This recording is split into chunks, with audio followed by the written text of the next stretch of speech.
सनातन धर्म के वैदिक परंपरा के अंतर्गत गुरु और शिष्य के बीच एवं वक्ता और श्रोता के बीच ज्ञान का आदान प्रदान होने के लिए प्रयुक्त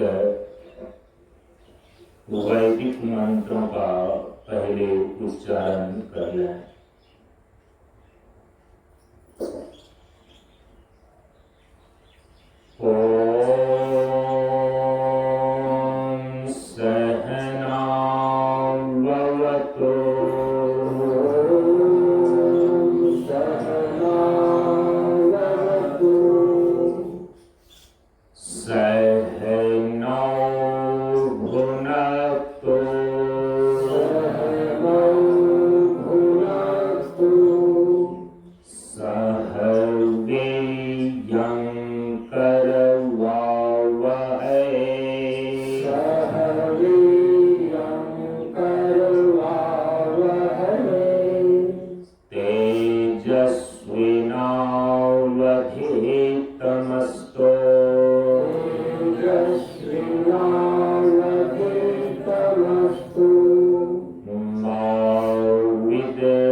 सभी लोग थोड़ी देर के लिए मौन एवं शांत रहें।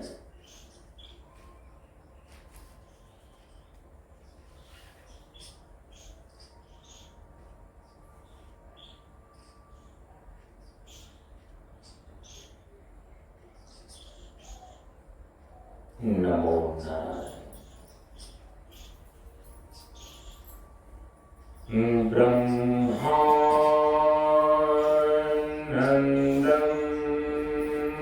परम सुखदं केवलं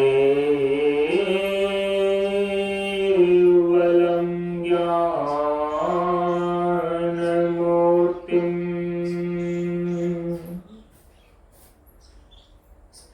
द्वन्द्वातीतं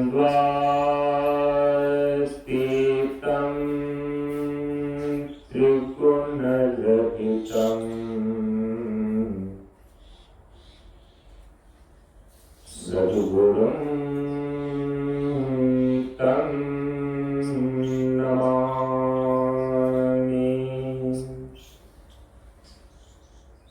सद्गुरुं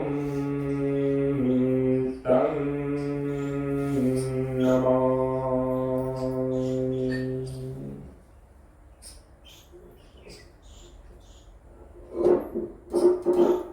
श्री गुरु चरण स्पर्श अनुभूति। ज्ञान मार्ग सत्संग के सानिध्य में उपस्थित श्रद्धालु सत्संग प्रेमियों, ज्ञान बढ़े गुणवान के संगत, ध्यान बढ़े तपस्वी संग किन्हाओ, बुद्धि विवेक विचार बढ़े संत सन्यासी सुसज्जन तिन्हाओ। इसलिए ज्ञानी वेद है ज्ञान से, ज्यादा वेद है तीर, सद्गुरु वेद है शब्द से, भींगे सकल शरीर। प्रेमियों, हम सभी लोग प्रशांत योगाश्रम 50 मंच पर परम पूज्य गुरुदेव बाबा शांतानंद जी महाराज की 75वीं वर्षगांठ हीरक जयंती महोत्सव के उपलक्ष्य में आयोजित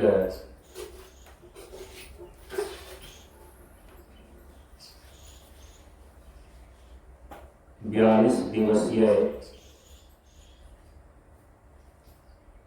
साधनात्मक कार्यक्रम के आज 27वें दिन के सत्संग सत्र में उपस्थित हैं।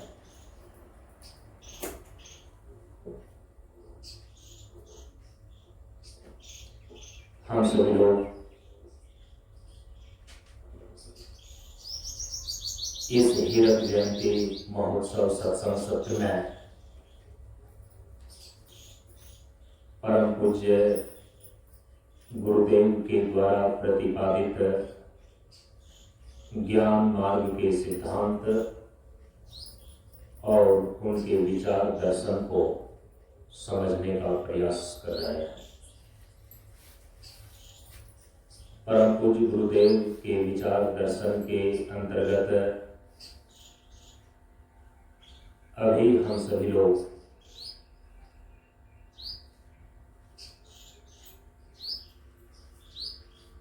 प्रकृति में पंच तत्वों की विशालता को दर्शाने के परिप्रेक्ष्य में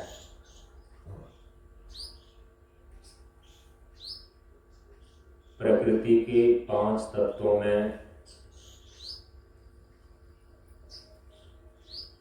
पृथ्वी तत्व की सत्ता, महत्ता और उपयोगिता के साथ पृथ्वी तत्व से संबंधित तत्व साधना, योग साधना और वेदांत साधना पर विचार करने के पश्चात अब हम सभी लोग जल तत्व की महत्ता पर विचार कर रहे हैं।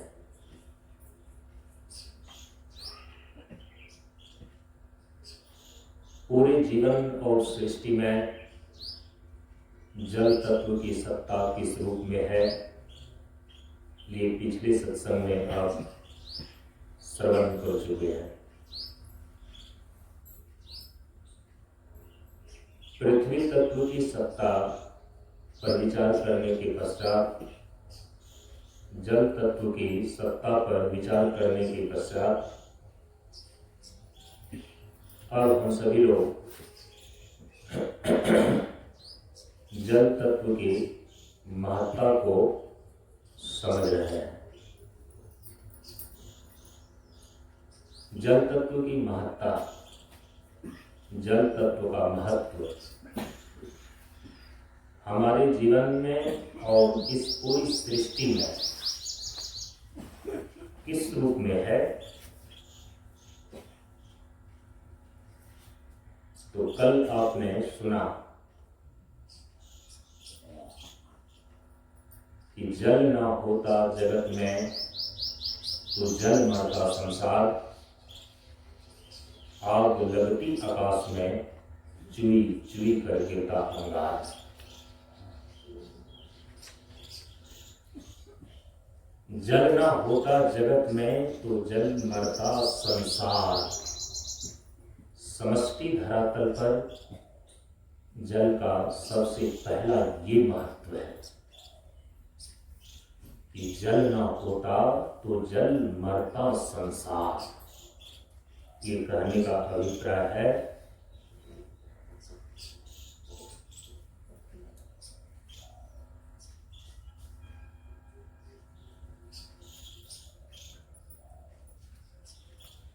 इस समष्टि जगत में, इस सृष्टि में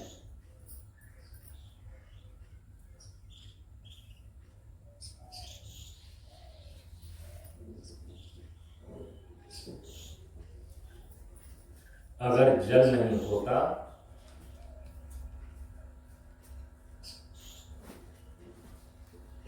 तो ये जल मरता संसार, ये जगत कहते किसको है? प्रकृति के 5 तत्वों से बनी हुई जो संरचना है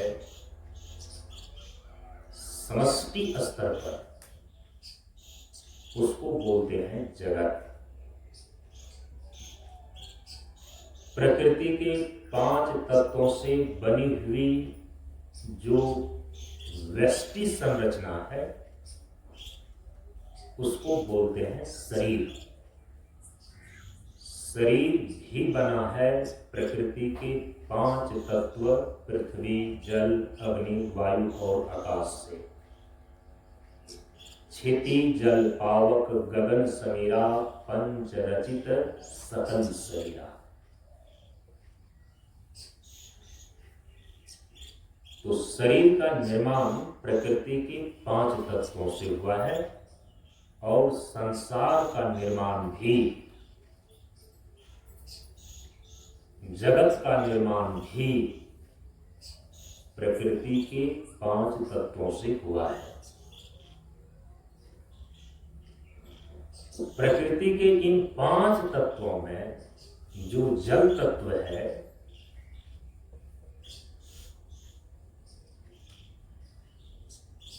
ये जल तत्व यदि नहीं होता तो क्या होता, उसी के विषय में यहाँ पर उसके महत्व को अब बताया जा रहा है कि जल ना होता जगत में तो जल मरता संसार। आग लगती आकाश में चुई चुई कर गिरता अंगार। समझिए इसको कैसे। परम पूज्य गुरुदेव बताते हैं कि 5 तत्वों में जो जल तत्व है, इस जल तत्व के बिना पृथ्वी तत्व अर्थात धरती बंजर और रेगिस्तान हो जाती है। यदि जल ना हो ये धरती बंजर हो जाती है और वही धरती निवास स्थान बन पाती है, क्योंकि पृथ्वी तत्व के विचार में ये बातें उसके महत्व को लेकर बताई गई थी कि धरती एक सैया है, सबके निवास करने का स्थान है ये धरती। पर इस धरती पर निवास स्थान कहां पर बन पाता है? धरती के किस हिस्से पर? क्या कोई रेगिस्तान में जाकर के निवास करता है? नहीं। जल के बिना पृथ्वी तत्व अर्थात ये धरती बंजर और रेगिस्तान बन जाती है,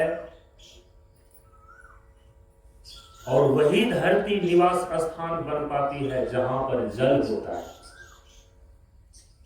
धरती पर जहां जल नहीं है वहां पर निवास नहीं करता व्यक्ति।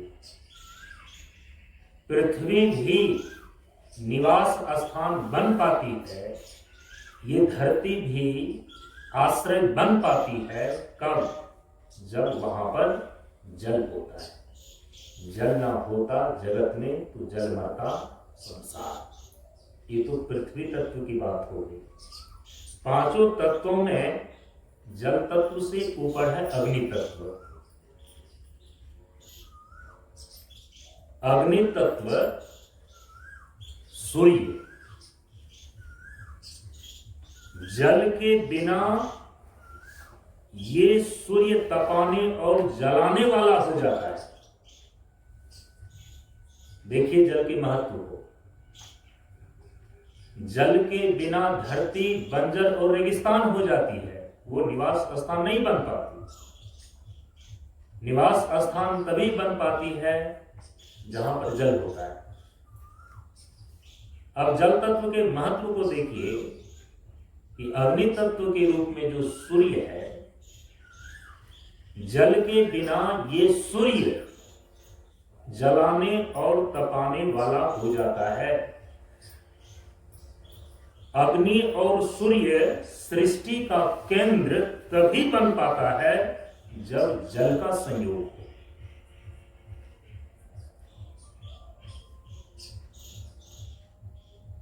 अग्नि को सृष्टि का केंद्र माना गया है, सूर्य को ब्रह्मांड का केंद्र माना गया है।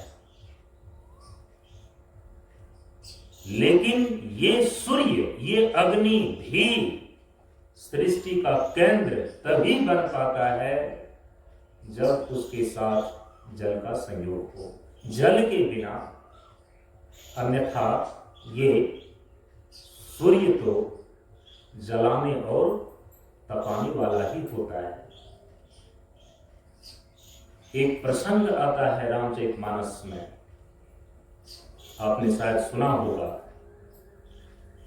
किष्किंधा कांड के अंदर वर्णन आता है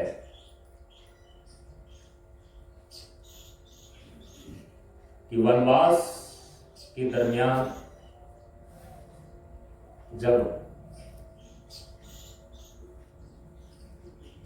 पंचवटी में भगवान निवास कर रहे थे,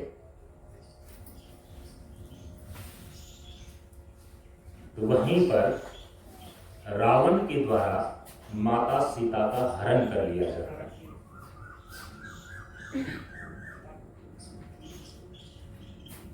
सीता हरण होने के पश्चात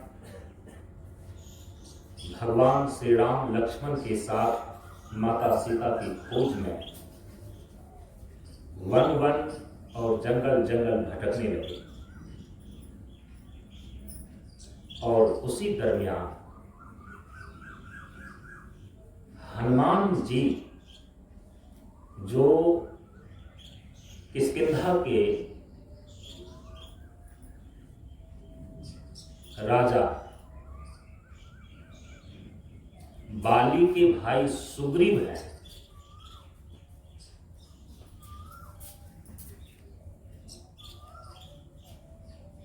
तो ऋषिमुख पर्वत पर सभी लोग निवास कर रहे थे। बाली और सुग्रीव के बीच गलतफहमी के कारण से वैर हो गया था। बड़ा भाई था बाली और छोटा भाई था सुग्रीव। बाली जो है सुग्रीव को जान से मार देना चाहता था, क्योंकि उनको भ्रम हो गया था कि सुग्रीव जो है मुझे मार देना चाहता था। जब एक दैत्य का पीछा करते करते एक गुफा के भीतर प्रवेश करते हैं बाली, और सुग्रीव को कहते हैं कि तुम इसी गुफा के द्वार पर मेरी प्रतीक्षा करना, मैं गुफा के अंदर उस राक्षस को मार करके आता।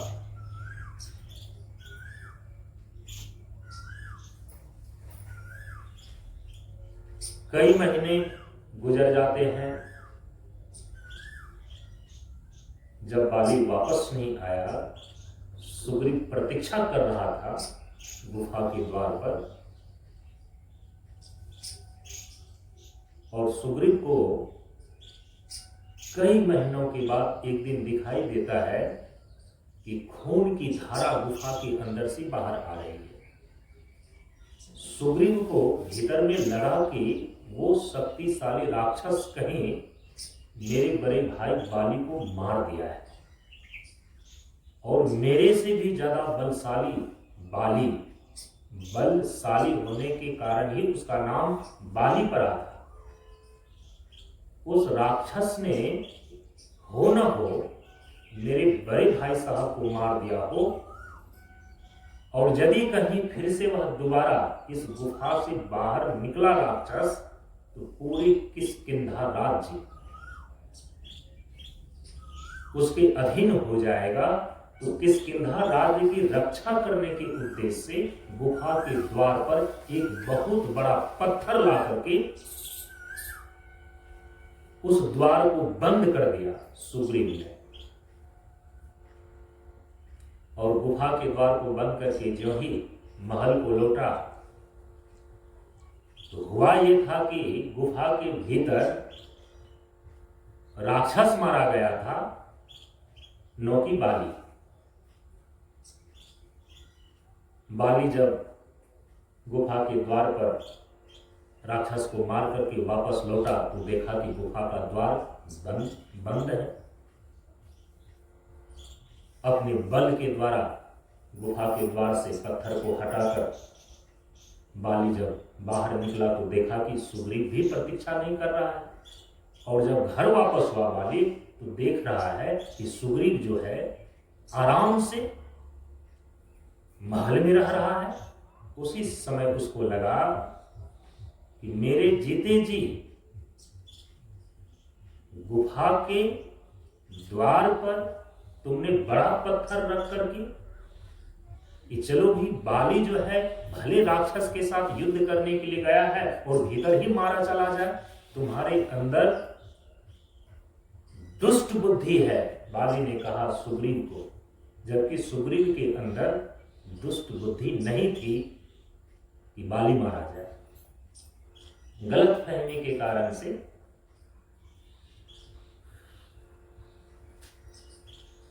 अब बाली ने सोचा कि तुम मुझे मार देना चाहता है, चलो मैं ही अब तुमको मार देता हूं, सुग्रीव को।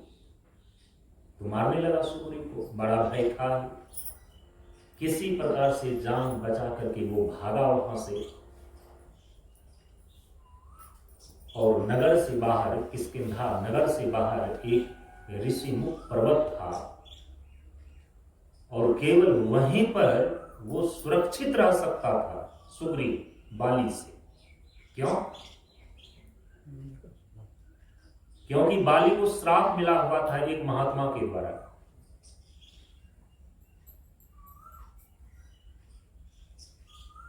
और उसकी भी एक घटना है कि एक राक्षस को मार करके घुमाकर ऐसा फेंका था बाली ने,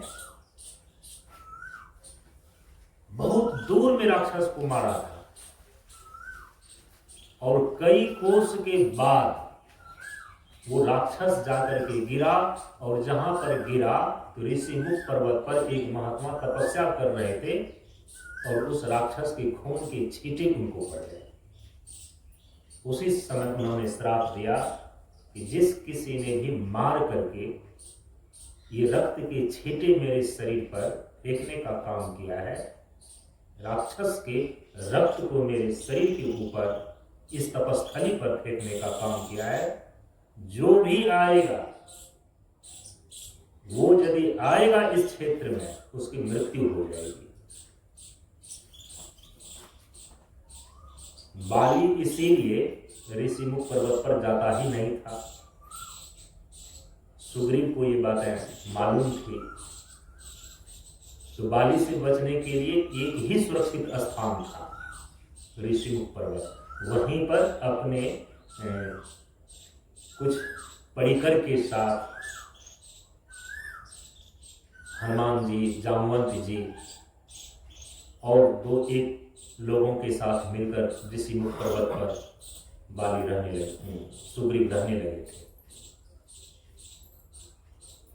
भगवान राम और लक्ष्मण जी सीता माता की खोज में जब जंगल जंगल भटकते हुए उसी ऋषिमुख पर्वत के क्षेत्र से गुजर रहे थे, तो सुग्रीव को भय हुआ कि कहीं बाली ने ही तो कोई गुप्तचर नहीं बैठाया है मुझे मारने के लिए। तो हनुमान जी को भेजा कि जाओ थोड़ा सा पता लगाओ, ये धनुष और बाण लिए हुए 2 पुरुष कौन आ रहे हैं पर्वत की ओर। तो भेष बदल करके हनुमान जी जाते हैं पता लगाने के लिए,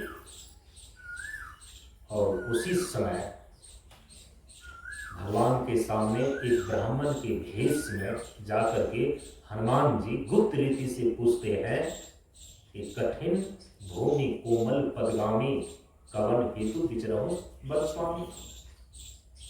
आप तो व्याधा नहीं लगते, जंगली आदमी नहीं लगते, आप तो राजपुरुष जैसे लगते हो, तो वो भी नंगे पांव आप इस वन में क्यों भटक रहे हो।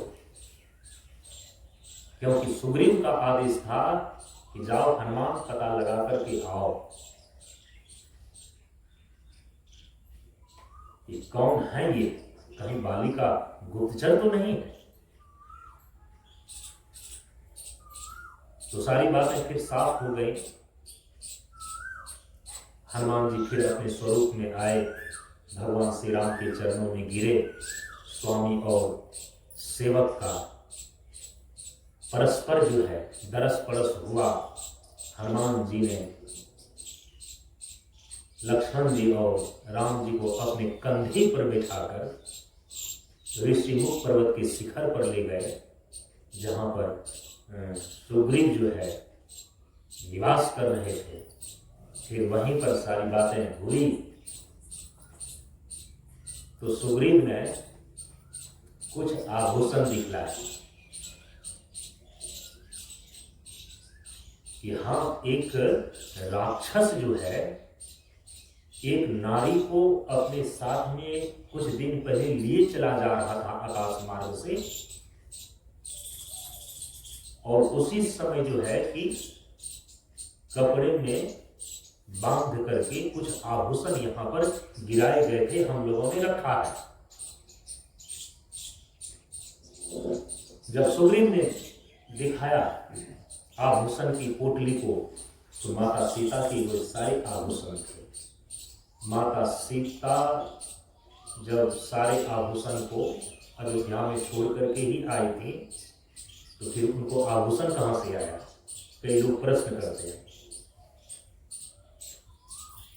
अत्रि मुनि के आश्रम में जब भगवान पहुंचे थे, तो माता अनुसुईया ने माता सीता को अपना आभूषण पहनाया था। ठीक है। और माता सीता के बहाने जगत के सारी स्त्रियों के लिए पतिव्रता धर्म का उपदेश किया था माता अनुसुईया ने। तो वही आभूषण थे कि रावण मुझे हरण करके ले जा रहा है, मैं अपनी कुछ निशानी छोड़ दूं।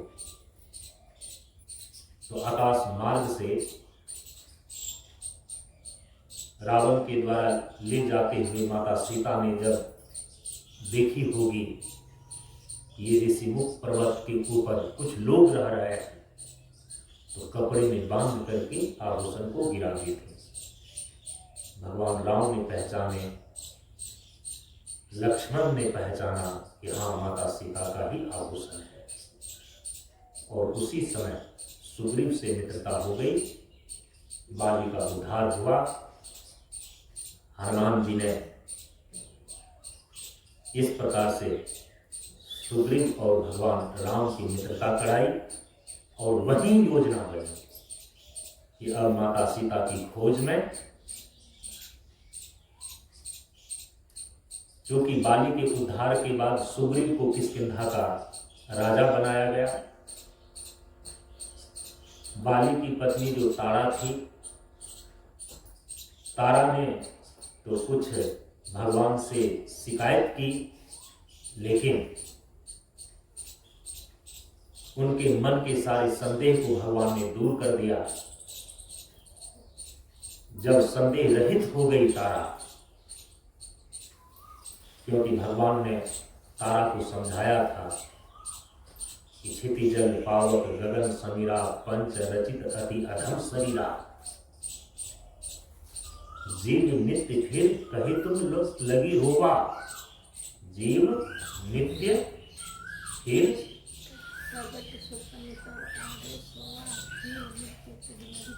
हाँ, जीव तो नित्य है, फिर तुम क्यों रो रही हो।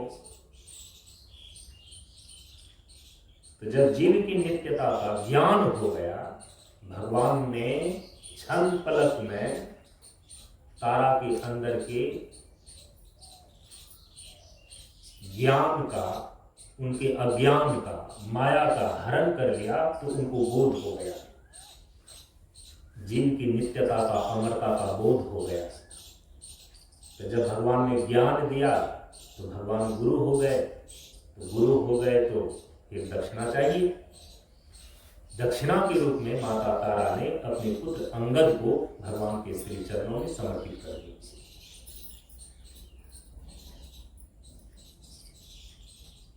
और आपने कभी सुना है कि जिनके पति को किसी ने मारा हो, अपने कलेजे के टुकड़े बेटा को उसी के हाथों में सौंप दिया हो।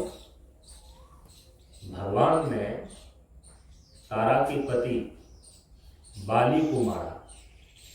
यदि तारा को हृदय में शिकायत होती, भगवान के ऊपर विश्वास नहीं होता, श्रद्धा नहीं होती, तो क्या तारा अपने पुत्र अंगद को अपने ही पति को मारने वाले के हाथों में सौंपती? ये है भगवान राम का चरित्र। शत्रु को भी यदि वो मारते हैं ना, तो उसका उद्धार कर देते हैं। भगवान ने कहा था बाली से कि तुम्हारी यही न शिकायत है कि धर्म हे तो अब तेरे हो गोसाई, मारे हो मोही एक व्याध की नाई। मैंने व्याधा की तरह इसलिए मारा है कि वृथा न जाए देव ऋषि वाणी।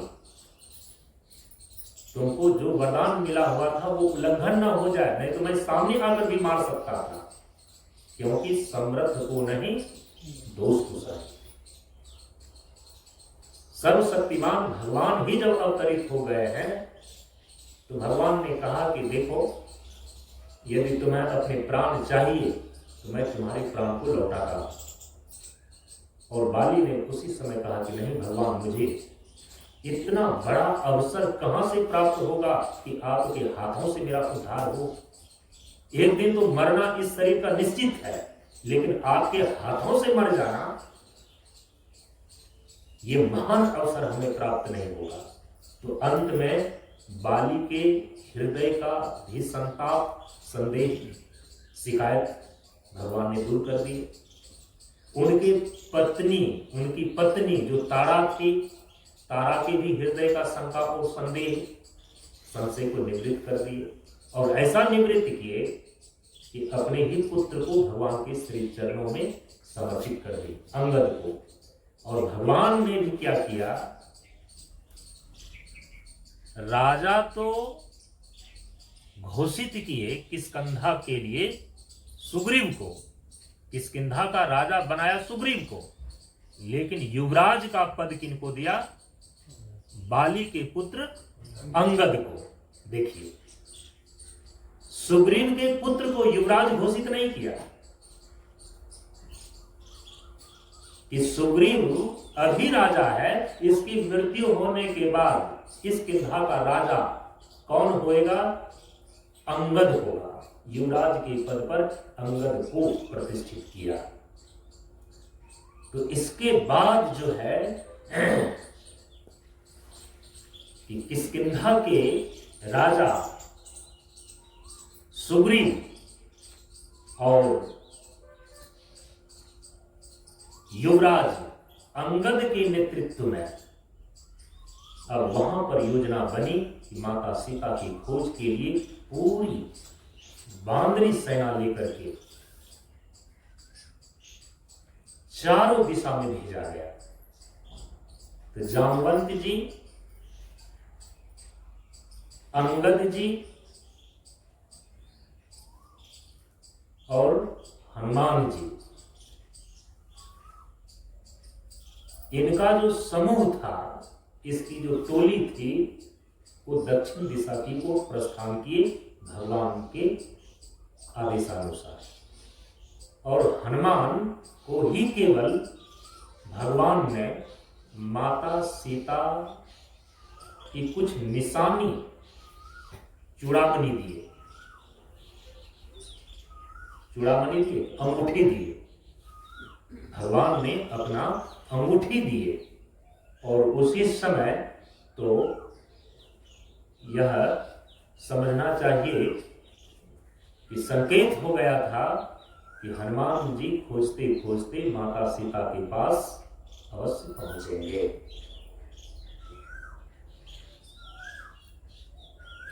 तो युवराज अंगद, हनुमान जी और जामवंत जी जब दक्षिण दिशा की ओर माता सीता की खोज के लिए प्रस्थान किए हैं,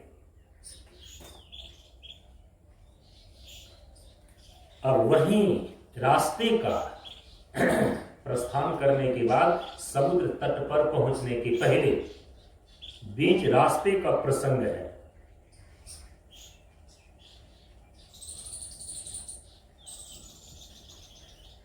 कि जब हनुमान जी, जामवंत जी और अंगद जी एक कंदरा में, एक गुफा में बैठे हुए हैं।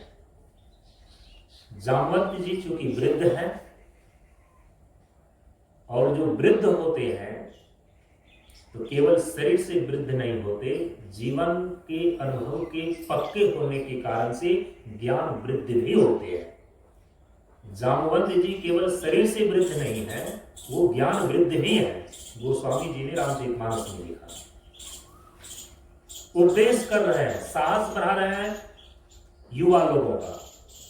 हनुमान जी युवा है, अंगद जी युवा है, और जितने भी बांदड़ी सेना है, सेना क्या कहीं, वो जो उसकी टोली में जितने भी सदस्य हैं सब युवा हैं। युवा के अंदर जो शक्ति है, यदि उसको प्रेरित न किया जाए तो उससे कोई बड़ा काम नहीं किया जा सकता।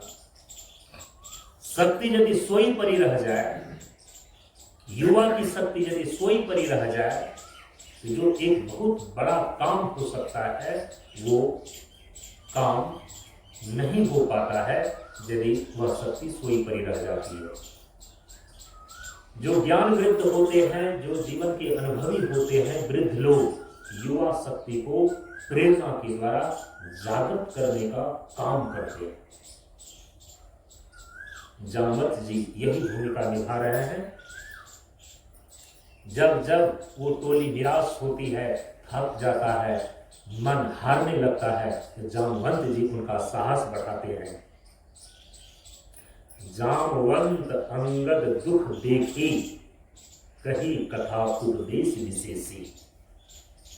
दुख माने जब वो निराश होने लगे, थकने लगे सभी लोग, तो जामवंत जी ने उपदेश देना प्रारंभ किया और कहा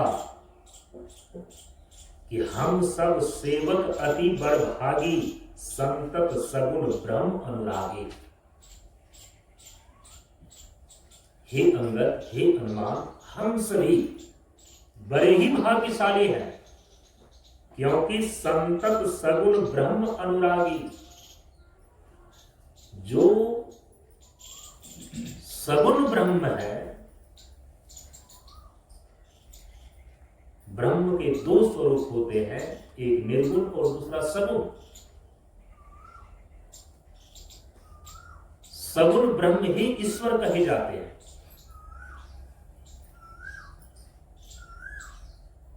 तो ईश्वर का अवतार हो चुका है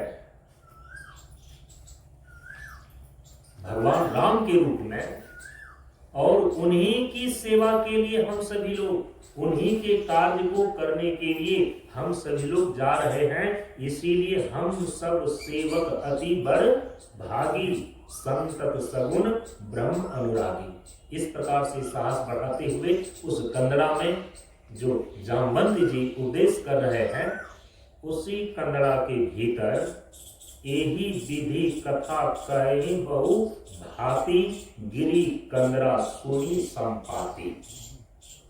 उस कंदरा के भीतर जो है संपाति नामक पक्षी,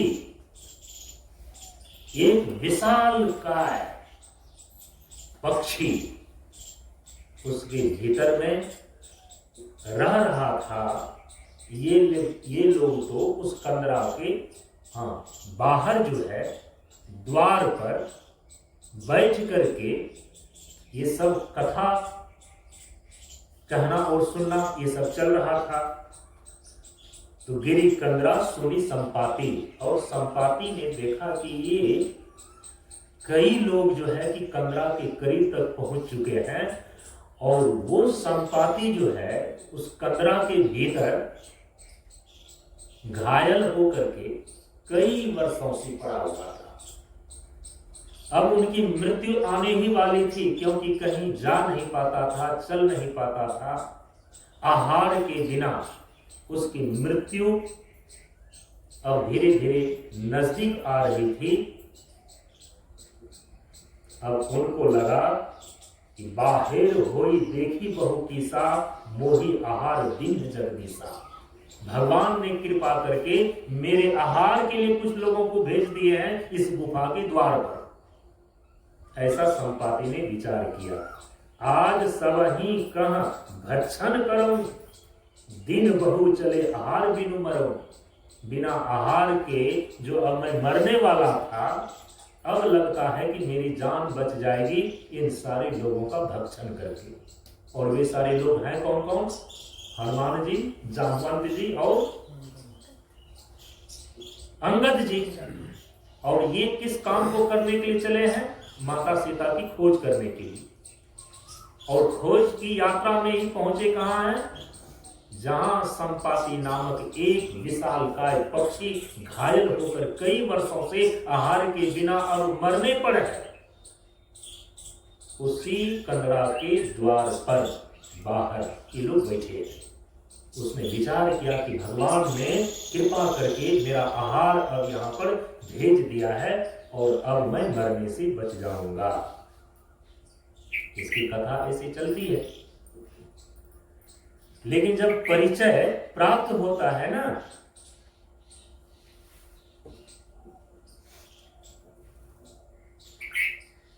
कि भगवान राम के कार्य को साधने के लिए हम लोग जा रहे हैं,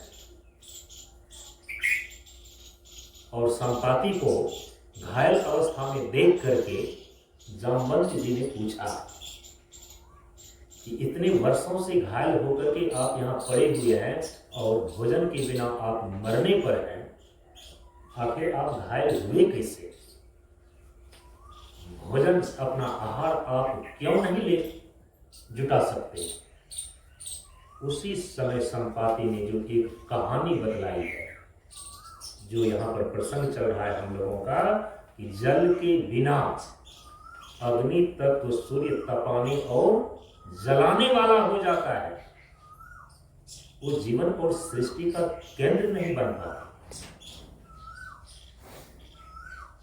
संपाति के द्वारा अब जो यहाँ पर अपनी कथा बताई जा रही है, उससे ये बातें सिद्ध होती है कि यदि जल न हो तो जल के बिना ये सूर्य जो है ना, तपाने और जलाने वाला ही हो जाता है। वो फिर वो जीवन देने वाला नहीं होता। संपाति के साथ जीवन में यही घटना घटी। उन्होंने बताया कि हम दो बंधु प्रथम तरुणाई, हम युवा अवस्था में दो बंधु अर्थात भाई थे। गगन गए रवि निकट उड़ाई, जवानी की अवस्था में हम दोनों भाई उड़ते उड़ते उड़ते उड़ते गगन गए रवि निकट उड़ाई, सूर्य के करीब पहुंचने लगे। जैसे जैसे सूर्य के करीब पहुंचते गए, तेज न सही सक सो फिरी आवा। मेरा जो एक छोटा भाई था, सूर्य के प्रचंड तेज को जब वह नहीं सहन करने लगा, सहन नहीं होने लगा, तो तेज न सही सत सो फिरी आवा, वो लौट गया। लेकिन मैं अभिमानी रवि नियत रावा, लेकिन मैं अपने अभिमान में कि मैं इतना तेज उड़ने वाला हूं और सूर्य तक पहुंच कर ही रहूंगा, मेरे अंदर अभिमान था कि मेरे जैसा तेज उड़ने वाला कोई नहीं है, सूर्य तक आज तक कोई नहीं पहुंच सका है, मैं पहुंच करके दिखाऊंगा। मेरे अंदर ये अभिमान था, संपाति कह रहे हैं। लेकिन मेरा भाई जो था छोटा, जिसका नाम है जटायु, वो तो तेज न सही सक सो फिरी आवा, वो तो लौट आया। चले थे दोनों, लेकिन जब सूर्य जलाने लगा तो जटायु लौट गया। लेकिन मैं अपने अभिमान के मारे और आगे बढ़ता गया। तो कहा कि जरे पंख अति तेज अपारा, सूर्य का तेज उनके करीब जाते जाते जैसे जैसे बढ़ता गया, परे वो भूमि करी घोर चिकारा। अंत में मेरे पंख जल गए और ऐसा पंख जला कि घायल होकर के जो मैं गिरा हूं यहां पर, फिर दोबारा उठ नहीं सका। जब उठ ही नहीं सका तो अपना आहार कहां से मैं लाऊं, उपार्जित करूं, और आहार के बिना कोई भी ज्यादा दिन तक जिंदा नहीं रह सकता है। सूर्य के तेज जलाने वाले हो जाते हैं जल के बिना। संपाति के प्रसंग में ये बातें देखी जा सकती है और आज भी प्रत्यक्ष में व्यवहारिक स्तर पर जब सूर्य का प्रखर प्रचंड तेज इस धरती पर ग्रीष्म काल में पड़ता है, वे आपके देह को जलाने वाले होते हैं, तपाने वाले होते हैं। जल ना होता जगत में तो जल मरता संसार। ये पूरे संसार को, इस पूरी दुनिया को सूर्य जला देता। जल के बिना सूर्य तपाने और जलाने वाला हो जाता है। अग्नि और सूर्य सृष्टि का केंद्र तभी बन पाता है जब तक जल का संयोग है। जल का संयोग होने पर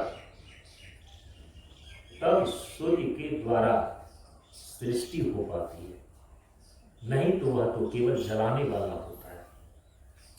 अब देखिए, जल के बिना वायु तत्व, हवा, इनके महत्व को समझिए। जल न होता जगत में तो जल मरता संसार। कैसे? पांचों तत्वों में जो वायु तत्व है हवा, जल के बिना वायु तत्व हवा सुखाने और मारने वाला हो जाता है। यदि जल न हो, यही वायु तत्व जो हवाएं चलती हैं, ये सुखाने वाली और मारने वाली हो जाती है। वायु प्राण देने वाला तभी बनता है, क्योंकि उपदेश में हम लोग प्रतिदिन दोहराते हैं कि वायु प्राण है, वायु प्राण है। लेकिन आपको मालूम है ये वायु प्राण कब बन पाता है? यदि जल न हो तो जल के बिना ये वायु तो किसी भी चीज को सुखाने वाला, और यदि वो सूखेगा तो मरेगा ही। तो सुखाने वाला और मारने वाला हो जाता है। वायु प्राण देने वाला तभी बनता है जब उसके साथ जल मिला होता है। वायु के साथ यदि जल मिला हुआ नहीं हो, वह कभी भी किसी भी हालत में, वायु प्राण है, वो प्राण देने वाला नहीं होता।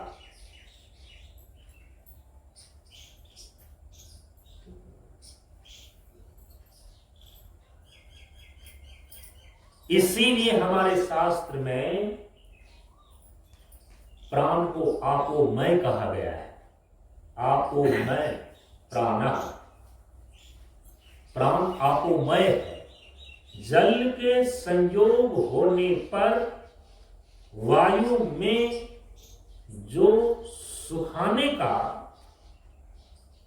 प्राण को हरण करने का, क्योंकि सुखाना प्राण को हरण करने के बराबर ही है। कोई भी चीज यदि सूखने लगता है तो उसकी मृत्यु निश्चित है।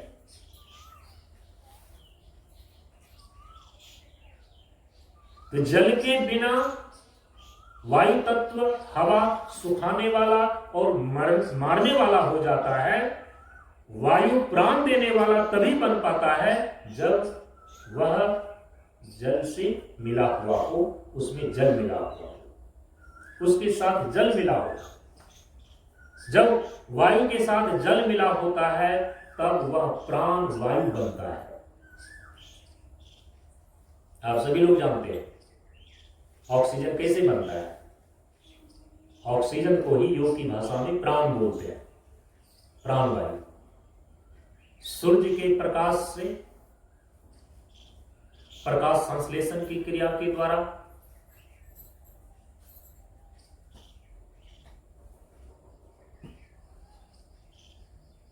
प्राण वायु बनता है।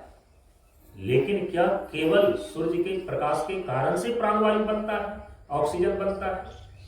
विज्ञान कहता है कि जब हरे हरे वृक्ष पर, शैवाल पर, जहां भी हरापन है, हरित लवक और सूर्य के प्रकाश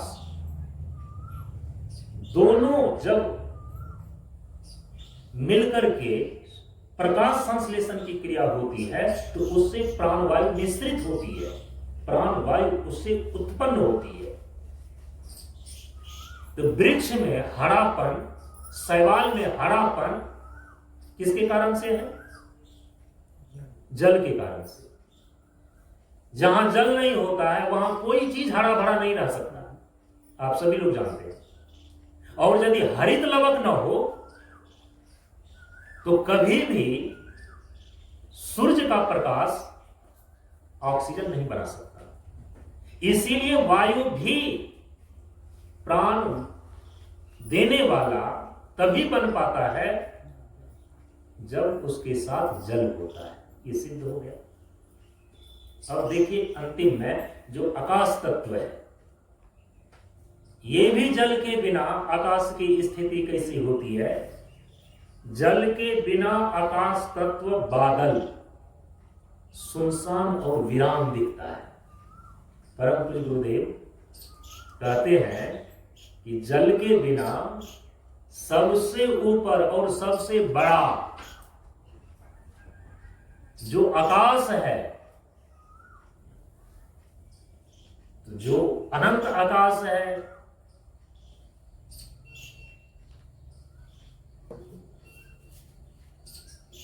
तो उस अनंत आकाश को तो सीधे देख नहीं पाते, उसको हम नीलिमा के रूप में, बादल के रूप में देखते हैं।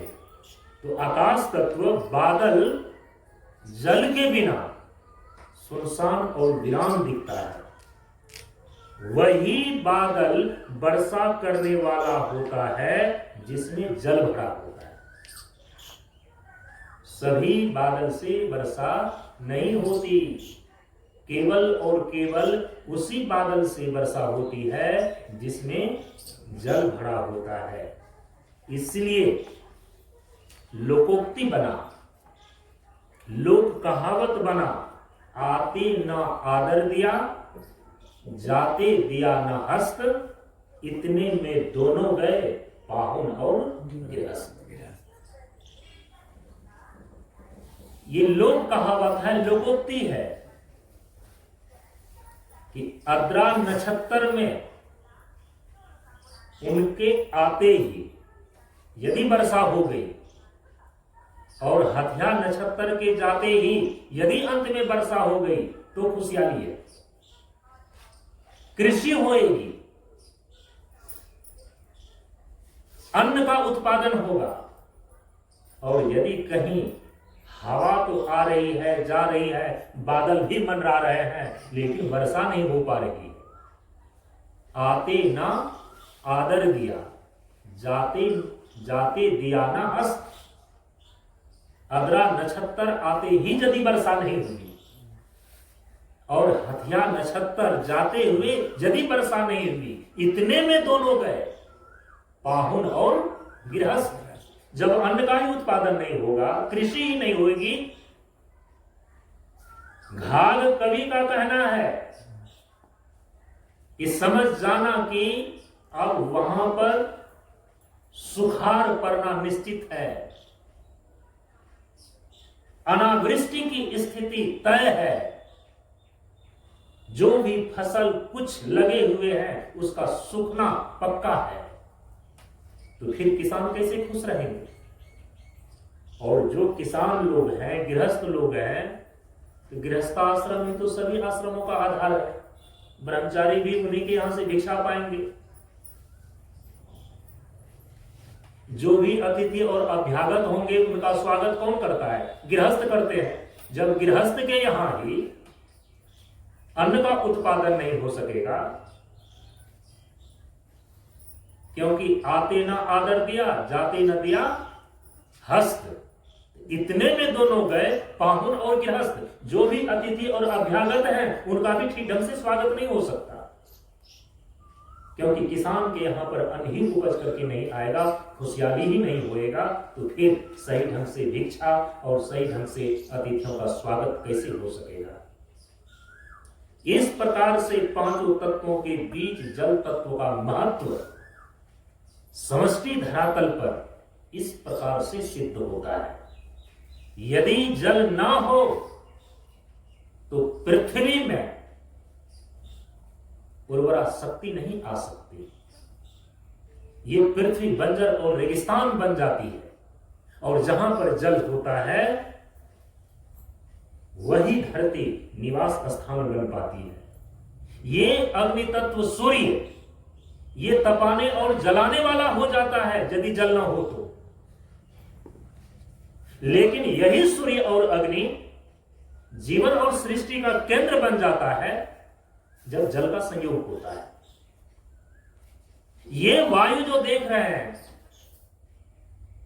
वायु तत्व, ये भी सुखाने और मारने वाला हो जाता है यदि जल ना हो तो, और यदि जल हो तो जल के होने पर ही वायु प्राण देने वाला बनता है, ऑक्सीजन की उत्पत्ति होती है। और आकाश तत्व के रूप में जो बादल है, जल के बिना ये बादल भी सुनसान और वीरान दिखता है, इसका कोई महत्व नहीं है। लोग आकाश की ओर निहारते हैं कि कहीं जल वर्षा हो जाए, कहीं जल वृष्टि हो जाए, और बादल की ओर निहारने से कुछ नहीं होगा यदि कि वह बादल जल से भरा न हो।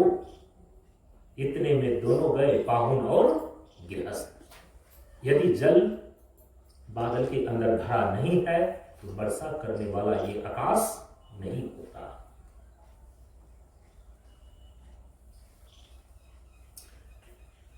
आकाश तत्व की तन्मात्रा जो शब्द है, ये तो बाहर आपने देख लिया कि आकाश में जो बादल मंडराते हैं उसकी स्थिति, जो बादल जल से भरा होता है वही वर्षा करने वाला होता है। लेकिन आकाश तत्व की तन्मात्रा जो शब्द है यदि जल ना हो तो जल के बिना आपकी वाणी भी कर्कश हो जाती है, शब्द जो है तीखा हो जाता है। इसीलिए कहा कि जैसा पानी वैसी वाणी। आप जैसा पानी पीते हैं, आपकी जिह्वा जितनी ही गीली होती है, पानी से भरी होती है, उतना ही आप करुण और संवेदन शब्द आप बोल पाते हैं, मधुर शब्द बोल पाते हैं। तो जल के बिना आकाश तत्व शब्द भी कर्कश और कोलाहल पैदा करने वाला होता है। इसीलिए आप देख सकते हैं कि जल प्रधान जाड़े के समय जब आकाश शीत कण और कोहरे आदि से ढके होते हैं, उसमें ध्वनि तरंग और कोलाहल बिल्कुल शांत और निस्तब्ध रहता है। जल की प्रधानता लिए हुए कौन सी ऋतु है? जाड़े की ऋतु। जाड़े की ऋतु में जब पूरे आकाश में शीत कण और कोहरे ढके हुए रहते हैं, इसके कारण ध्वनि तरंग और कोलाहल बिल्कुल निस्तब्ध और शांत रहता है।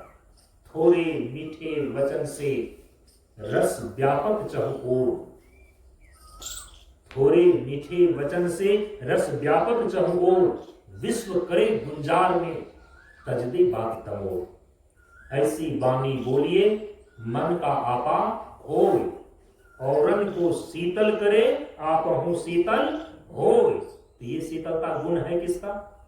जल का। ये शीतलता और रस का गुण जल तत्व में ही विद्यमान है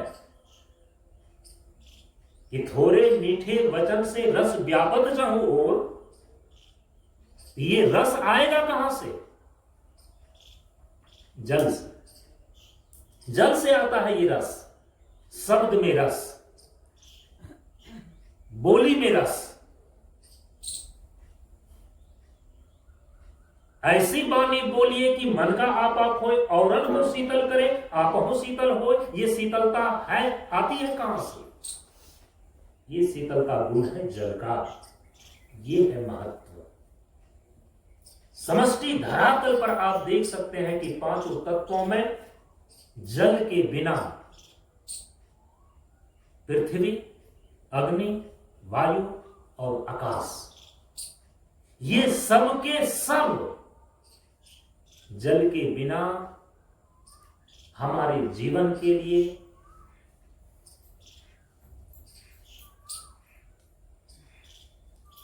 जिस प्रकार से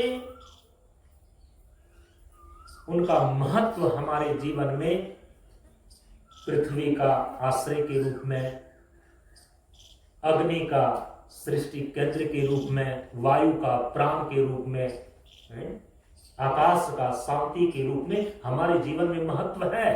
लेकिन इसकी ये महत्ता भी सिद्ध होती है जल के कारण से। और जल यदि ना हो तो अभी आपने विचार के द्वारा समझ लिया है, सुन लिया है कि किस प्रकार से ये अपनी महत्ता को नहीं रख पाता है। अब वेस्टिज शरीर में जो जल का महत्व है, पिछले दिन के सत्संग में भी मैंने थोड़ा सा इशारा किया था, क्योंकि यहां पर बताया जा रहा है कि जल ना होता जगत में तो जल मरता संसार। अब देखिए आपका शरीर भी कैसे जलने लगता है, तपाने लगता है। रहीम कवि ने कहा है कि रही मन पानी राखिए, बिन पानी सब सुन। पानी के बिना सब कुछ सुना सुना, सब कुछ रूखा सूखा हो जाता है। आपके जीवन और आपके शरीर की हर चीज है। रहीमन पानी राखिए, बिन पानी सब सुन। पानी गए न उबरे, मोती मानुष चुन।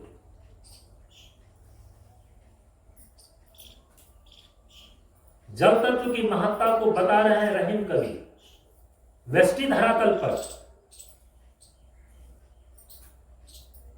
पानी गए न उबरे मोती मानुष चुन,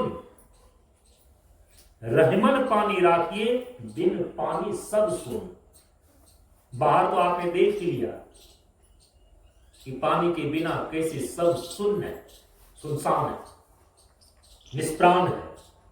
और शरीर के अंदर भी देखिए कि पानी के बिना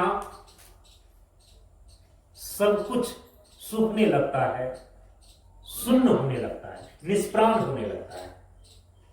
उसमें सबसे पहला क्या है? शरीर में पानी के बिना शरीर के अंदर जो जो चीजें हैं, देखिए ये बिन पानी सब सुन, ये सूखने लगता है, निष्प्राण होने लगता है। तो पानी के बिना शरीर के अंदर सबसे पहले हड्डी, चमड़ा, बाल, नख और दांत सभी के सभी कड़े, रुखड़े, भद्दे और कुरूप दिखते हैं। शरीर के अंदर ही आप देखिए बिन पानी सब सुन। तो शरीर के अंदर पृथ्वी तत्व से बना हुआ जो 5 प्रकृति रूप है, हड्डी, चमड़ा, बाल, नख और दांत, यदि पानी ना हो आपके शरीर में, पानी के बिना हड्डी, चमड़ा, बाल, नख और दांत ये सभी के सभी कड़े, रुखड़े, भद्दे और कुरूप दिखते हैं। यदि पानी है ठीक ढंग से, ये चमड़ी आपकी मुलायम सुंदर दिखे, बाल आपकी मुलायम और सुंदर दिखते हैं, ये नखें भी जीवित हरी भरी दिखती है। पानी के बिना शरीर के अंदर पृथ्वी तत्व से बना हुआ जो हड्डी, चमड़ा, बाल, नख और दांत है, ये भी कड़े, रुखड़े, भद्दे और कुरूप दिखते हैं। पानी के बिना शरीर के अंदर अब जल तत्व का ही बना हुआ आपके शरीर में जो 5 प्रकृति रूप हैं, वीर्य, खून, कफ, पसीना और पेशाब, और इससे भीतर और जो सूक्ष्म चीजें जल तत्व से बना हुआ है, प्राण, लिंग, जिह्वा, कंठ और चित्त, ये सब जल तत्व का बना हुआ है। जल तत्व की सत्ता में ये सारी चीजें उनके आध्यात्मिक स्वरूप के अंदर हम सभी लोगों ने विचार के द्वारा समझ लिया है। पिछले दिन जब जल तत्व की सत्ता के आध्यात्मिक स्वरूप पर विचार किया गया तो उसमें आपने देखा कि जल तत्व से बना हुआ आपके शरीर के अंदर कौन कौन सी चीजें हैं। तो वीर्य, खून, कफ, पसीना, पेशाब, इसके साथ साथ प्राण, लिंग, प्राण इसीलिए कि प्राणमय कोश, जल तत्व से बना हुआ प्राणमय कोश, फिर इंद्रियों में लिंग और जिह्वा, कंठ और अंतःकरण में चित्त, ये सब के सब जल के बिना दूषित, विकृत और क्षुब्ध अर्थात विकल हो जाते हैं। शरीर के अंदर बनी हुई जो चीजें हैं, यदि जल न हो तो जल के बिना सब सुनसान होने लगता है। रहीम कवि ने सोच समझ करके कहा, बिन पानी सब सुन, पानी गए न उबरे मोती मानुष चुन। बिना पानी के शरीर के सारे अंग सूखने लगते हैं, जैसे कि पानी के बिना वृक्ष का एक एक डाली, पत्ती, शाखा सूखने लगता है, हरा भरा नहीं रह पाता है।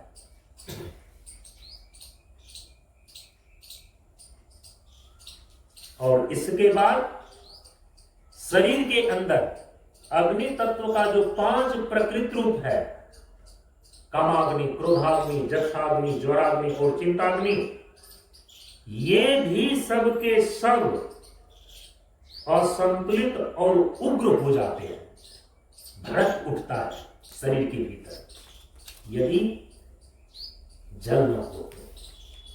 तो समष्टि धरातल पर भी आपने देख लिया कि जल के बिना किस प्रकार से पृथ्वी बंजर हो जाती है, रेगिस्तान बन जाती है। अग्नि तपाने और जलाने वाला हो जाता है, वायु सुखाने और मारने वाला हो जाता है, और ये आकाश सुनसान और वीरान दिखता है। अब वही वृष्टि धरातल पर जल तत्व के महत्व को समझाया जा रहा है कि बिन पानी सब सुन। शरीर के अंदर ये सारे अंग पानी के बिना सूखने लगते हैं, निष्प्राण होने लगते हैं। 5 प्रकार की अग्नियां आपके शरीर के भीतर काम कर रही है, कामाग्नि, क्रोधाग्नि, जक्षाग्नि, ज्वाराग्नि और चिंताग्नि। बाहर एक प्रकार की आग लगती है तो त्राहिमाम की स्थिति हो जाती है। आपके शरीर के भीतर 5 प्रकार की आग जल रही है और उस आग का नाम है काम, क्रोध, लोभ, मोह और अहंकार। कामाग्नि, क्रोधाग्नि, जक्षाग्नि, ज्वाराग्नि और चिंताग्नि जब यही भड़कता है, जब यही असंतुलित होता है, जब यही उग्र रूप धारण कर लेता है तो काम, क्रोध, लोभ, मोह और अहंकार ये सारे मानसिक विकार पैदा हो जाते हैं। आप बाहर देखते हैं जब आग भड़कती है तो आप कैसे शांत करते हैं? जल के द्वारा। परम पूज्य गुरुदेव बताते हैं जो जल का ठीक ढंग से प्रयोग करता है अपने भीतर के 5 प्रकार की अग्नियों को भी वह शांत कर लेता है।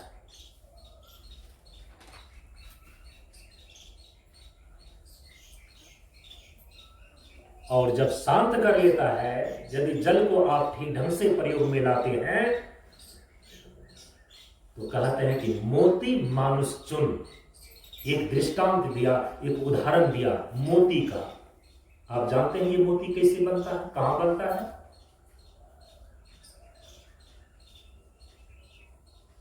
मोती कहां बनता है? मोती एक धातु है, मोती एक रत्न है।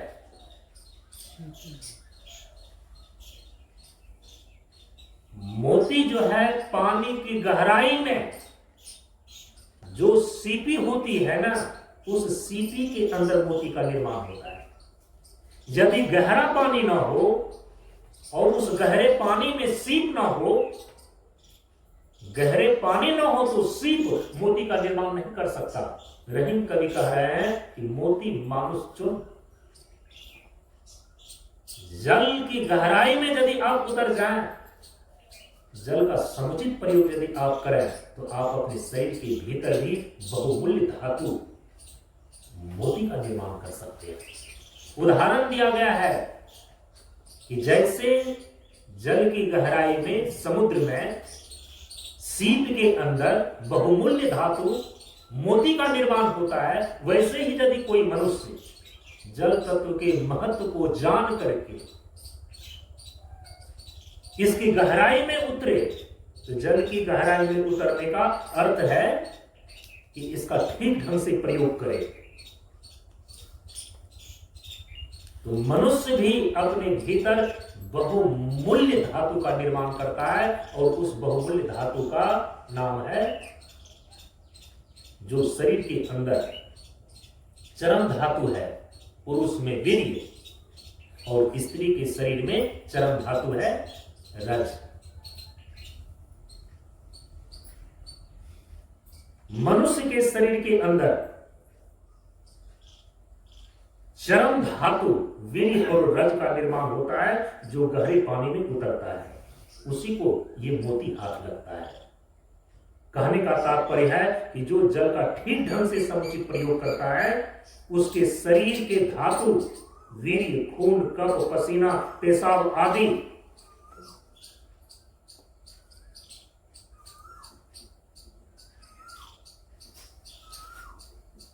मोती की तरह शुद्ध, साफ, संतुलित और सुरक्षित रहता है, जैसे सीप के अंदर मोती सुरक्षित रहता है।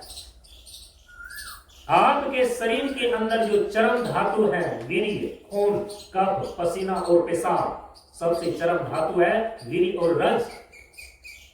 जैसे सीप के अंदर मोती सुरक्षित रहता है, वैसे ही जो जल की गहराई में उतरता है, जल का ठीक ढंग से प्रयोग करता है,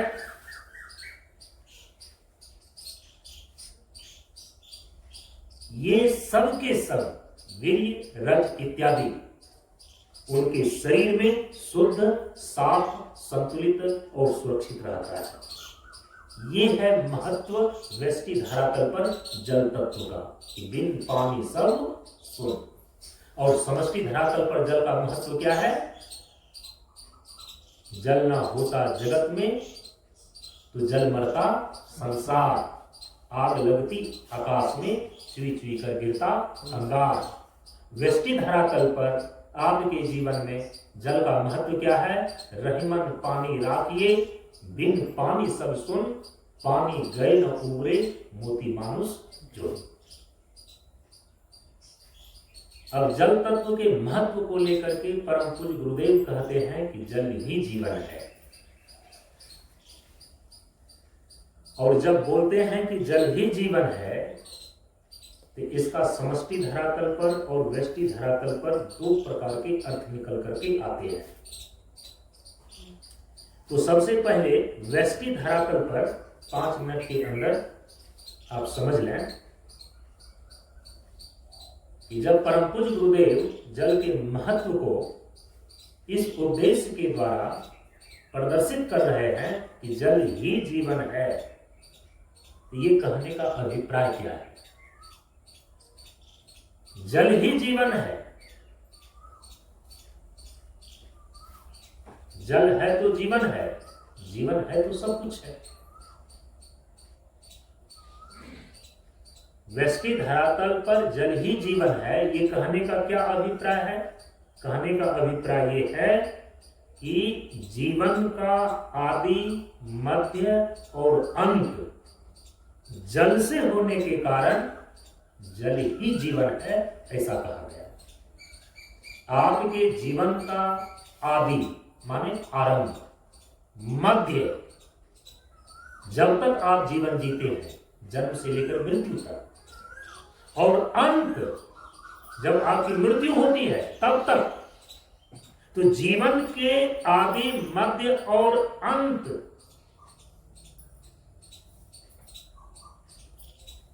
जल से होने के कारण, जीवन का आदि मध्य और अंत जल से होने के कारण जल ही जीवन है, ऐसा कहा गया।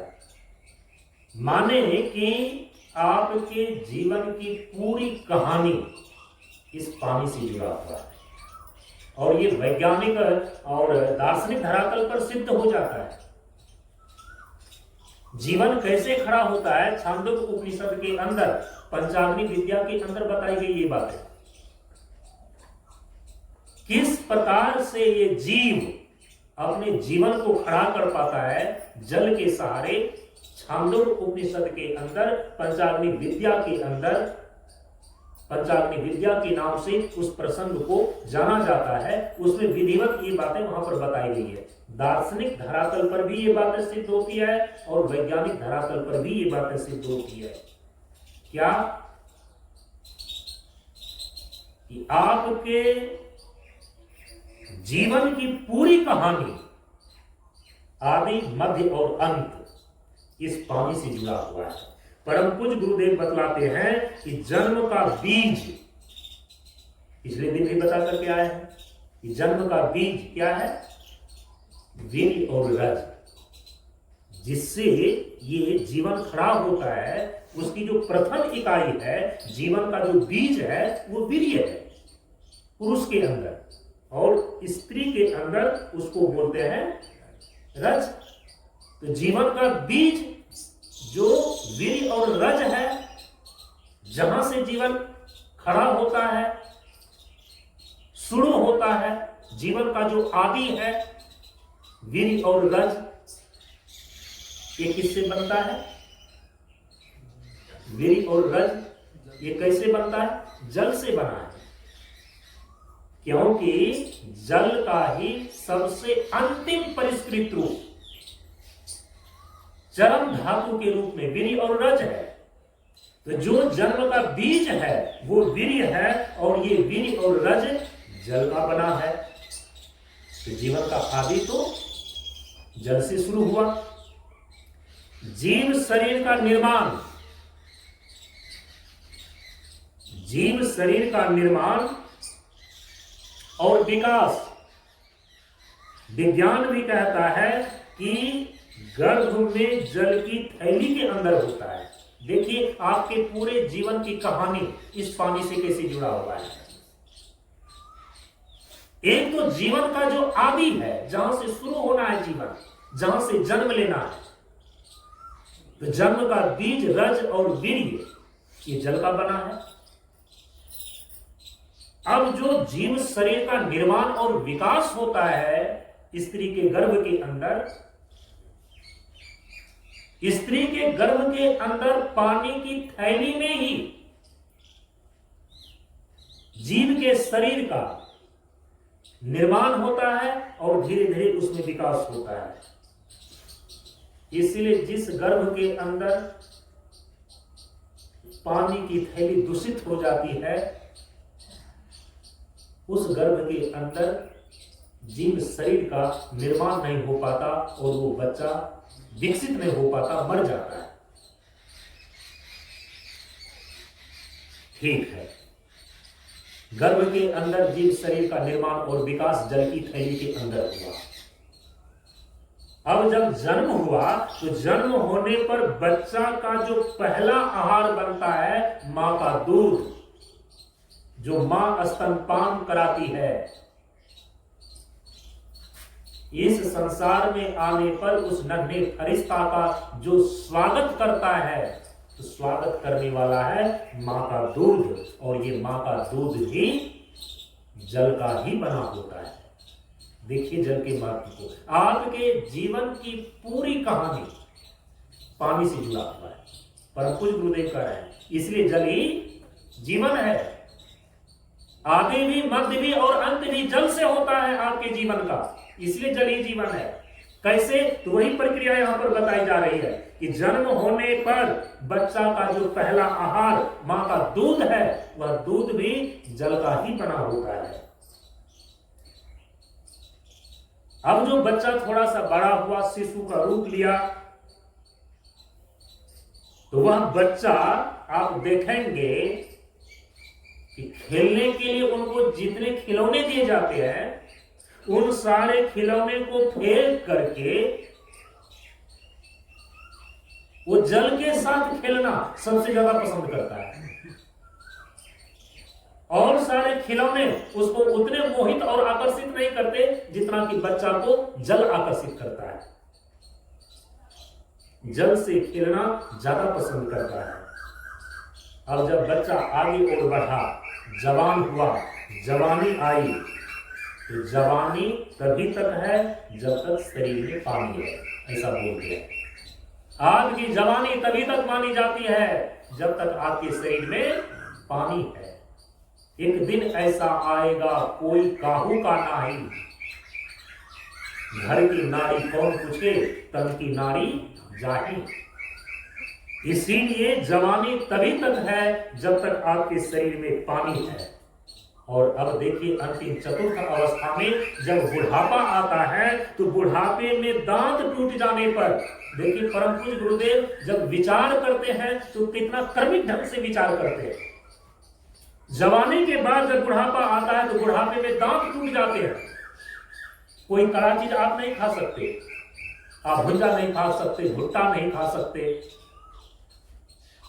तो बुढ़ापे में दांत टूट जाने पर पेय और तरल पदार्थ खाकर ही जिंदा रहते हैं। तो तरल और पेय पदार्थ किसकी प्रधानता से है? जल की प्रधानता से। तो आपके बुढ़ापे में भी सहारा जिंदा रहने का खाद्य पदार्थ के रूप में जो तरल और पेय पदार्थ है, वो जल का ही बना होता है। आपके जीवन की पूरी कहानी इस पानी से जुड़ा हुआ है। अंत में अब बुढ़ापा आया है तो एक दिन मरना तय है। अंत में मृत्यु के समय मुख में गंगा जल ही देकर संसार से विदा होते हैं। अब देखिए, आरंभ हुआ जीवन का जल से, बीच में जल से ही जुड़ा हुआ रहा, अंत में बुढ़ापे का सहारा जल ही बना, और जब अंत होने लगते हैं तो हिंदू सनातन परंपरा के अनुसार से मरते हुए व्यक्ति के मुख में रसगुल्ला नहीं डाला जाता, राबड़ी कचौड़ी नहीं डाला जाता, गंगा जल डालते हैं मुख में। तो आपका जन्म होने पर जो सबसे पहला आहार बनता है मां का दूध, वह भी जल का ही है। और जब इस संसार से विदा हो रहे हैं तो अंतिम में आपका आहार जो बनता है वो गंगा जल ही बनता है। अब मृत्यु के बाद भी जब आप चिता पर जल जाते हैं, अच्छा, पृथ्वी तत्व की महत्ता में हम लोगों ने जीते भी लकड़ी मरते भी लकड़ी, देख तमाशा लकड़ी का, ये तो देखा था। अब यहां पर पूरे जीवन की पूरी कहानी इस पानी से कैसे जुड़ा हुआ है वही बताया जा रहा है। अब जब आप चिता पर अब जल रहे हो, आप यदि चिता पर जलते हुए मुर्दे के संस्कार को देखा होगा तो कंधे पर अंतिम में जल का घड़ा लेकर के उसके जो कर्ता होने वाले होते हैं, मुखाग्नि देने वाले, चारों तरफ घूमते हैं या नहीं घूमते हैं? चिता पर लेटने पर भी जल, चिता पर लेटने के बाद भी अब देखिए वो जल ही आग के उस मुर्दे शरीर के संस्कार को पूरा कर रहा है। और मर जाने के बाद, चिता में भस्मीभूत हो जाने के बाद जो आपका अस्थि कलश है, आपका जो अस्थियां हैं, जो अवशेष बचा है जलने के बाद, उसको कहां पर बहाया जाता है? जल में ही बहाया जाता है। अब जिसकी जैसी क्षमता है, कोई उस अस्थि अवशेष को हरिद्वार में जाकर के बहा आते हैं, कोई जो है कि उज्जैन में जाकर के बहा आते हैं, कोई जो है कि काशी और प्रयाग में जाकर के बहा आते हैं, और किन्हीं को यदि नहीं इतना सामर्थ्य है तो वो कम से कम गंगा के जल में ही जाकर के बहा देते हैं। तो अस्थि विसर्जन भी आपका अंतिम जो अवशेष है जीवन का, वो भी जल में ही विसर्जित किया जाता है। इस प्रकार से परम पूज्य गुरुदेव कहते हैं कि आपके पूरे जीवन की कहानी इस पानी से जुड़ा हुआ है, जल ही जीवन है। और आप तो जानते हैं कि जल 3 रूप में, जल के 3 रूप हैं, 3 रूप में वो उपलब्ध होते हैं, ठोस रूप में, द्रव रूप में और गैस रूप में। ठोस रूप में बर्फ है, द्रव रूप में ये बहता हुआ पानी है, और गैस के रूप में भाप है, ये बादल है। ये 3 रूप में पानी पाया जाता है, 3 रूप में ये पानी उपलब्ध होता है। ये जल के ये 3 रूप हैं, ठोस, द्रव्य और गैस, बर्फ, पानी और भाप। अपने इस 3 रूप के द्वारा आपके जीवन की 3 अवस्थाओं को प्रदर्शित करता है ये जल। जल ही जीवन है। एक तो जीवन की पूरी कहानी आप देख रहे हैं कि पानी के साथ जुड़ा हुआ है। अब उसमें आप जीवन को यदि मुख्य रूप से 3 अवस्थाओं में बांटें तो बचपना, जवानी और बुढ़ापा। जल की 3 ही अवस्था है, ठोस, द्रव और गैस। जो जल का ठोस रूप बर्फ है, ये आपके जीवन की बुढ़ापे अवस्था को प्रदर्शित करता है। जल का जो द्रव रूप है, ये आपके जीवन की जवानी अवस्था को प्रदर्शित करता है। और जल का जो गैस रूप भाप है, ये आपके जीवन के बचपन अवस्था को प्रदर्शित करता है। क्योंकि जब जल ठोस रहता है, बर्फ के रूप में रहता है, तो ये बर्फ जो है प्रौढ़ और स्थिर, इसका ये प्रतीक है। बर्फ कड़ा होता है माने प्रौढ़, और फिर वो स्थिर रहता है। तो जल का जो ठोस रूप बर्फ है, ये प्रौढ़ता और स्थिरता का प्रतीक है। ये शिक्षा देता है ये जल का ठोस रूप आपके जीवन की बुढ़ापे की अवस्था को प्रदर्शित करता है, तो आपका बुढ़ापा भी प्रौढ़ और स्थिर होना चाहिए, बढ़ की भांति, क्योंकि जल ही जीवन है। अब जल की जो दूसरी अवस्था है द्रव, अब इसके अंदर क्या गुण है, इसका क्या लक्षण है? द्रव जो है ये नित्य गतिशील रहता है, नित्य ये बहते रहता है। नित्य गतिशीलता जल के द्रव रूप में होता है, तरल रूप में होता है। और ये जल की जो दूसरी अवस्था है द्रव अवस्था, ये आपके जीवन की जवानी अवस्था को प्रदर्शित करता है। इसीलिए ये शिक्षा देता है कि आप अपनी जवानी में हमेशा गतिशील और कर्मशील रहें। जैसे कि जल का द्रव अवस्था हमेशा बहते रहता है, हमेशा चलते रहता है, हमेशा वो गतिशील है। परम पूज्य गुरुदेव ने कहा कि गतिशीलता ही जीवन है। रुक जाएगी यह गति जिस दिन, मर जाएगी जब दुर्दिन की घड़ी आगे की। तो जल की जो दूसरी अवस्था है द्रव, तरल, ये हमेशा गतिशील है, हमेशा बहते रहता है। अपनी इस दूसरी अवस्था के द्वारा आपके जीवन की दूसरी अवस्था जवानी को प्रदर्शित करता है और ये शिक्षा देता है कि जवानी आपकी कैसी होनी चाहिए, हमेशा गतिशील। और अंत में जल की जो तीसरी अवस्था है गैस, भाप के रूप में, इसके अंदर क्या गुण है? ये शुद्ध है और चंचल है। भाप जो है बिल्कुल शुद्ध है और ये ज्यादा चंचल है। अपने इस तीसरी अवस्था के द्वारा जल आपके जीवन की पहली अवस्था को, अर्थात बचपन अवस्था को, शैशव अवस्था को प्रदर्शित करता है। क्योंकि बच्चा को कैसा होना चाहिए?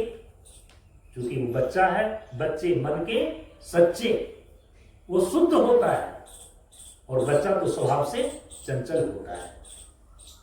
तो ये जल अपनी तीसरी अवस्था गैस के द्वारा, भाप के द्वारा अपने अंदर जो शुद्ध और चंचलता का गुण लिए हुए होता है भाप, ये आपके जीवन की पहली अवस्था, बचपना और शैशव अवस्था को प्रदर्शित करता है। इसीलिए आपका बचपना कैसा होना चाहिए? विकार रहित अर्थात शुद्ध। आपका बचपना कैसा होना चाहिए? वो स्वभाव से चंचल है, वो उत्सुक है, हर एक चीज को जानने की इच्छा उसमें होनी चाहिए। अतः जल ही जीवन है, जल ही जीवन है, यह गीत गाता चल। परम पूज्य गुरुदेव अब अंतिम में कह रहे हैं, यदि इतनी बातें समझ में आ गई कि तुम्हारे पूरे जीवन की कहानी किस प्रकार से इस पानी के साथ जुड़ा हुआ है, तो जल ही जीवन है, जल ही जीवन है, यह गीत गाता चल। जल के समुचित प्रयोग से दिव्य जीवन बनाता चल। जल के समुचित प्रयोग से दिव्य जीवन बनाता चल। जल ही जीवन है, जल ही जीवन है, यह गीत गाता चल। जल के समुचित प्रयोग से दिव्य जीवन बनाता चल। आज अपनी वाणी को अब जल की इसी महिमा के साथ यहाँ पर विराम देते हैं और शेष चर्चाएं हम अगले दिन के सत्संग में करेंगे। आज इतना ही।